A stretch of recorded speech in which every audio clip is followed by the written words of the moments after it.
এখন আমরা দেখব কিভাবে ডেটকে আরেকটা ফরম্যাটে কনভার্ট করতে পারি। ঠিক আছে, তো ডেটকে আমরা অনেকভাবে কাস্টমাইজ করতে পারি, ফরম্যাট করতে পারি। আজকে একটা ফরমেশন দেখেন, সেটা হচ্ছে প্রথমে আমরা কাস্টমাইজ করার জন্য টেক্সট টাইপ করব।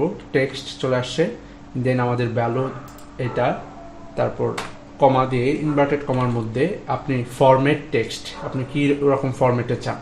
ধরেন আমরা প্রথমে হচ্ছে মান্থ চাই, তারপর ডে চাই, ডে শুধু ওয়ান, একটা ডি চাই, কমা দিয়ে আপনি চান হচ্ছে ধরেন আমি ইয়ার চাই, ইয়ারে 4টা ডিজিট চাই, inverted comma close, bracket close.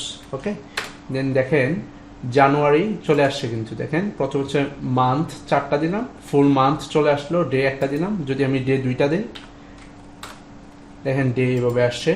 Day যদি 4টা দিই, দেখেন ডে ফুল ফর্মে আসছে। সো আমি ডে 3টা দিলে দেখেন স্যাট দিয়ে আসছে। সো আপনি যেভাবে ইচ্ছা, আপনি ওয়াই একটা কমায় দেন, দেখেন 2021, এবং এম যদি একটা কমায় দেন, তো জানুয়ারি সেট শর্ট ফর্মে আসছে, যেভাবে চান। আমরা আরেকটা লিখি টেক্সট, তারপর ভ্যালু, তারপর ইনভার্টেড কমার মধ্যে আপনি 2টা ডি, 2টা এম, ধরেন 4টা এম, 4টা ওয়াই দিয়ে দিলেন, হ্যাঁ, ব্র্যাকেট ক্লোজ, ইনভার্ট ক্লোজ। দেখেন তো তার মানে প্রথমে ডেট জানুয়ারি এরকম করে আসে। ঠিক আছে, সো আপনি যেভাবে চান ঠিক সেভাবেই কাস্টমাইজ করতে পারবেন। এখন ইকুয়াল টেক্সট, তারপর হচ্ছে ভ্যালু,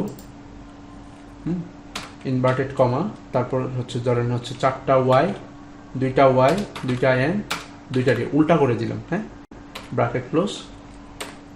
দেখেন 21, 1, 4 উল্টা হয়ে গেল। এখন আপনি যদি মাঝখানে স্ল্যাশ ইউজ করতে চান, হ্যাঁ, স্ল্যাশ দিয়ে দিলাম, দেখেন এরকম স্ল্যাশ করে আসবে।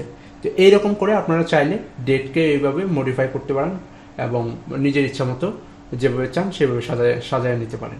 ধন্যবাদ সবাইকে।